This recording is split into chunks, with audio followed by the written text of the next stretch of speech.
HS Bhardwaj YouTube channel पर आप सभी का स्वागत है। दोस्तों, बांके बिहारी के दर्शन करने के लिए आज के समय में लाखों की भीड़ प्रतिदिन वृंदावन आती है। आज हम आपको वृंदावन की 3 रहस्यमयी जगहों के बारे में जानकारी देंगे। यहाँ पर भक्तों की हर मनोकामना पूरी होती है। धर्म और रहस्य का कुछ ऐसा गहरा रिश्ता है, जहाँ धर्म की बात चलती है तो रहस्य का जिक्र अपने आप ही शुरू हो जाता है। और भारत में तो धर्म भी कितने सारे हैं। फिर हर धर्म में कई भगवान और धर्मगुरु हैं। हमारे हिंदू धर्म में ही करीब 3 करोड़ से ज़्यादा देवी देवता हैं, लेकिन कलयुग में सबसे ज़्यादा महिमा है वृंदावन में बांके बिहारी जी की।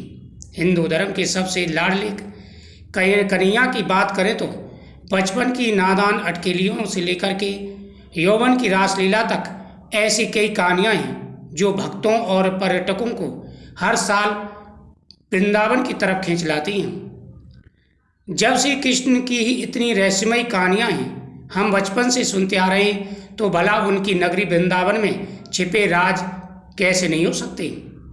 ऐसा तो नामुमकिन है। आज हम आपको वृंदावन के 3 ऐसी जगहों के बारे में जानकारी देंगे जहाँ पर साक्षात बांके बिहारी आज भी आते हैं। सबसे पहला है रंग महल।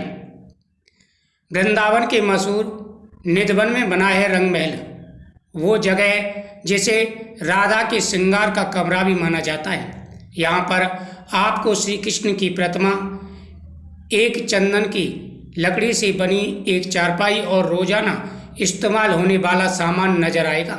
हर शाम आरती के बाद यहाँ के पंडित इस कमरे में चांदी के गिलास में पानी, दातुन और बिस्तरों को ऐसे तैयार करते हैं जैसे कोई रहने आ रहा हो।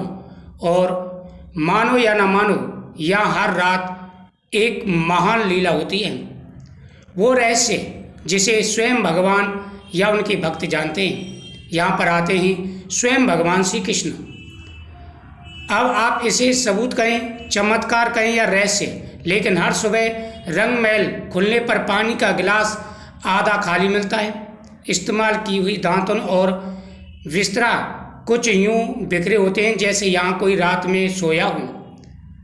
पंडितों से लेकर श्रद्धालुओं तक सभी का यही मानना है कि यहाँ पर रात में भगवान श्री कृष्ण आते हैं और गोपियों के साथ रास करते हैं।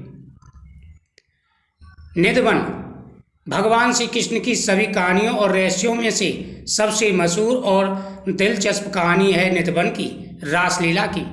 द्वापर युग से चली आ रही राधा कृष्ण की रासलीला आज भी हर रात निधिवन में जीवित उठती है। लोगों का मानना है कि यहाँ हर रात आरती के बाद श्री कृष्ण, राधा और उनकी गोपियाँ रास रचाते हैं। आसपास रहने वाले कई लोगों का कहना है कि उन्हें कई बार घुंघरुओं की आवाज़ सुनाई देती है, लेकिन कोई इस रासलीला को अपनी आंखों से देखने की हिम्मत नहीं करता, और देख ले तो फिर दुनिया में कुछ देखने समझने लायक नहीं रहता। कहा जाता है कि इस अफसाने की असलियत जानने के लिए कुछ लोगों ने अनुमति के खिलाफ जाकर जब यहाँ छुपकर रासलीला देखनी चाहिए, तो अगले दिन कोई अपनी आंखों की रोशनी खो चुका था तो कोई अपनी जिंदगी। इसलिए अब निधिवन के दरवाजे शाम 7 बजे के बाद बंद हो जाते हैं। तीसरा है स्वयं भगवान श्री बांके बिहारी का मंदिर। भगवान श्री कृष्ण का मंदिर, जिसे बांके बिहारी जी के नाम से जानते हैं। यहाँ पर भक्तों की सभी मनोकामनाएं पूरी होती हैं। यहाँ पर जो भी मुराद लेकर के जाता है, उनकी हर मुराद पूरी हो जाती है। यहाँ पर साक्षात बांके बिहारी प्रतिदिन आते हैं। वृंदावन की ये 3 जगह ऐसी हैं, रंग जी का मंदिर, निधिवन और बांके बिहारी का मंदिर। इन 3 जगहों पर अगर आप दर्शन करने जाते हैं तो आपको अपनी इच्छा बोलनी चाहिए। भगवान आपकी मनोकामना अवश्य पूरी करेंगे। जय श्री कृष्ण।